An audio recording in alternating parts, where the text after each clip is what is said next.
Good afternoon my student. आज हम स्पर्श पुस्तक में पद्य भाग में बिहारी के दोहे पढ़ेंगे। बिहारी की रचना कौन सी थी? बिहारी सस्सई। बिहारी के दोहों में बिहारी की जो रचना थी वो बिहारी सस्सई थी। सस्सई का अर्थ क्या है? 700 दोहे।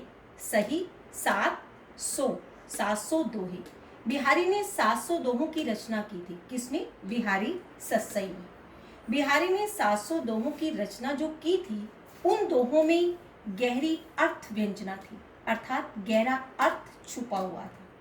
बिहारी ने जिस रचना को लिखा उसमें 700 दोहे थे और 700 दोहों में गहरी अर्थ व्यंजना थी, अर्थात गहरा अर्थ छुपा हुआ था। अगर मैं ये कहूँ कि गहरा अर्थ छुपे हुए को हम क्या कहते हैं? गागर में सागर भरने की कला में कौन निपुण थे? बिहारी निपुण थे। अर्थात थोड़े में बहुत कुछ कहना, गागर में सागर भरने की कला में कौन निपुण थे? बिहारी।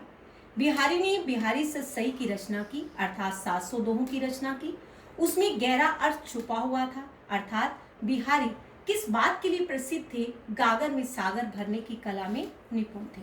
अर्थात हमने ये समझा कि बिहारी का परिचय क्या है, बिहारी ने किस रचना को लिखा, बिहारी अपने दोहों में क्या छुपा कर रखा हुआ था, अर्थात गहरा अर्थ छुपा हुआ था, और वह किस कला में निपुण थे?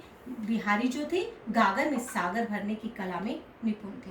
बिहारी के दोहों में प्रेम, भक्ति, लोक व्यवहार और नीति ज्ञान की शिक्षा हमें मिलती है। बिहारी के दोहों में प्रेम था, भक्ति थी, अर्थात लोगों के साथ कैसा व्यवहार किया जाता है, नीति ज्ञान, मोरल वैल्यूज, नीति ज्ञान की शिक्षा हमें बिहारी के दोहों में मिलती है। हमें ये बात जाननी थी कि थोड़े में बहुत कुछ कहना, अर्थात गागर में सागर भरना। बिहारी गागर में सागर भरने की कला में निपुण थे। ये बिहारी का परिचय था, अर्थात बिहारी के दोहों में बिहारी सस्सई की रचना थी, उनके दोहों में गहरा अर्थ भरा हुआ था, वे गागर में सागर भरने की कला में निपुण थे, उनकी दोहों में प्रेम, भक्ति, लोक व्यवहार और नीति ज्ञान की शिक्षा मिलती है। अब हम पाठ को पढ़ते हैं, अर्थात बिहारी के दोहों को पढ़ते हैं। अब हम ध्यान से समझेंगे इन दोहों को, इन अर्थों के साथ। सोहत ओढ़े पीत पट, शाम सलोने गात, मनोनीलमणि सैल पर, आतपुक पर्यो प्रभात। सोहत का अर्थ होता है बच्चे अच्छा, ओढ़े का अर्थ होता है ओढ़ना, अर्थात पहनना, पीत पीला, पटु वस्त्र, शाम भगवान कृष्ण, सलोने सुंदर, गात शरीर। एक बार फिर रिपीट करते हैं। सोहत अच्छा, ओढ़े ओढ़ना अर्थात पहनना, पीत पीला, पटु वस्त्र, शाम भगवान कृष्ण, सलोने सुंदर, गात शरीर। मनो नीलमणि सैल पर, मनो माना जाता है, ऐसा माना जाता है, नीलमणि पर्वत पर, नील सैल होता है पर्वत पर, आतपु धूप, पर्यो पढ़ना, प्रभात सुबह। सभी मीनिंग समझ में आ गए बच्चे? अब हम इसकी व्याख्या करते हैं। यहाँ पर भगवान कृष्ण के सौंदर्य का वर्णन किसके साथ किया गया है? नीलमणि पर्वत के साथ। आपको बच्चे मैंने सिखाए थे क्या? अलंकार।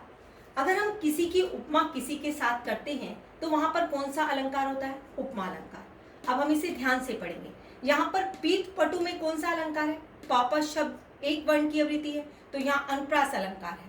नीलमणि पर्वत के साथ इसकी तुलना की गई है, तो कौन सा अलंकार है? उपमा अलंकार। अब हम इसे समझेंगे। सोहत ओढ़े पीत पट, शाम सलोने गात। भगवान कृष्ण ने सुंदर शरीर पर पीले वस्त्र पहनकर बहुत अच्छे लग रहे थे।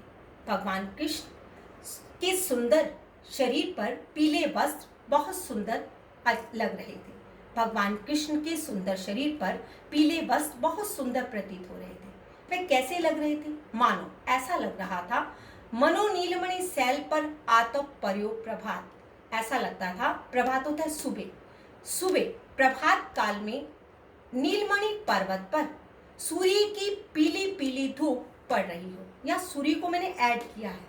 सुबह क्या होता है? सूर्य निकलता है, यहाँ सूर्य का मेंशन नहीं है। यहाँ मैंने प्रभात काल में क्या होता है? सूर्य निकलता है, और तुलना किसके साथ की गई है? नीलमणि पर्वत के साथ। प्रभात काल में सूर्य जब निकलता है तो ऐसा लगता है मानो नीलमणि पर्वत पर क्या कर रही है? पीली पीली धूप पड़ रही है।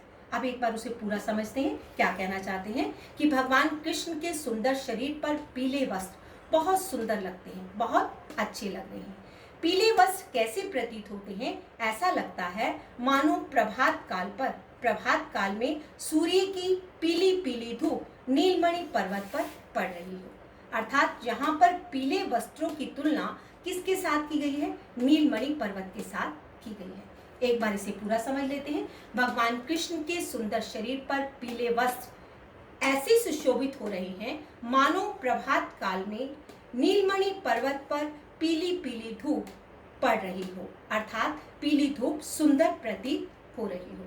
यहाँ पर पीत पटु में अनुप्रास अलंकार है और नीलमणि पर्वत में यहाँ पर अनुप्रास अलंकार है।